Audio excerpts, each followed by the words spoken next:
ఏమండి ఇప్పుడు ఏ కార్యక్రమంలో ఉన్నాం మనం? ఏ కార్యక్రమంలో ఉన్నాం?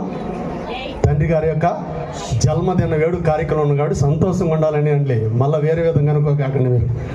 కాబట్టి వచ్చిన అందరికి వందనాలు చెల్లిస్తూ అతి ముఖ్యముగా ప్రాముఖ్యముగా అప్పుడు బ్రదర్ చెప్పినట్టుగా రాజాని ఎప్పుడో చూస్తున్నాండి.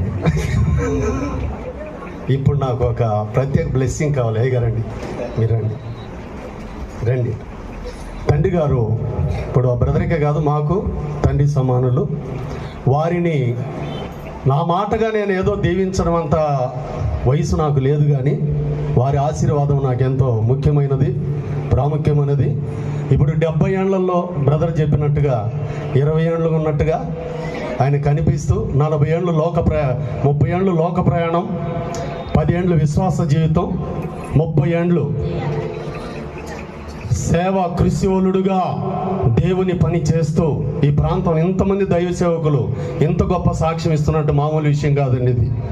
అటువంటి తండ్రి గారికి మరి మొట్టమొదట 70వ జన్మదిన వేడుక సందర్భంగా వారి కుమారుడుగా, ఒక మాటలో చెప్పాలంటే వారి కుమారుడుగా నేను నా పర్వాలేదు నన్ను దీవించు.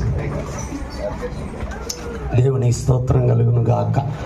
ప్రియమైన వారులారా, మేము ఎన్ని కష్టాల నుంచి వచ్చామో